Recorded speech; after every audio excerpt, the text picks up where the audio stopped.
दतिया विधानसभा उपचुनाव को लेकर मध्य प्रदेश की राजनीति में बयानबाजी तेज हो गई है। भाजपा के वरिष्ठ नेता एवं पूर्व गृह मंत्री उमाशंकर गुप्ता ने कांग्रेस प्रदेश अध्यक्ष जीतू पटवारी के दतिया दौरे और उम्मीदवार चयन को लेकर कांग्रेस पर निशाना साधते हुए कहा कि हाईकोर्ट के फैसले के बाद कांग्रेस अब प्रत्याशी की तलाश में जुटी हुई है, जबकि उससे पहले से संगठन को मजबूत करना चाहिए था।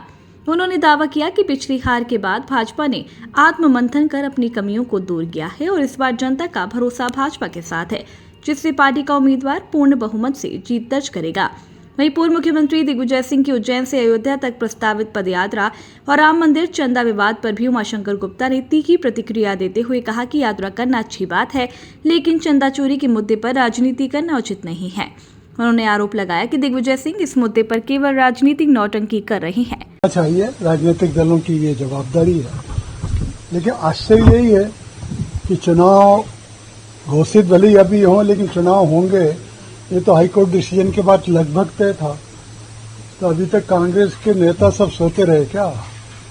उनको तो तैयार होना था और चुनाव में कार्यकर्ताओं को सक्रिय कर देना था, लेकिन उनकी अपनी कार्य पद्धति और उसी का परिणाम कांग्रेस भोग रही है कि देश भर से जनता ने कांग्रेस को नकार दिया। वोट चोरी या दूसरों पे आरोप नहीं लगा रहे थे। हमने आत्मचिंतन किया और अपनी कमियों को देखा, वही 2-2.5 साल में उन कमियों को दूर किया है, जनता का विश्वास फिर से प्राप्त किया है और उस आधार पर मैं कह रहा हूं कि भारतीय जनता पार्टी वहां से चुनाव जीतेगी। यात्रा करें, अच्छी बात है, क्योंकि कांग्रेस ने अब उनको इसी लायक छोड़ा है। कांग्रेस में अब कोई वक्त उनकी नहीं है, कोई सुनवाई नहीं है, कोई उनकी बात का वजन नहीं है।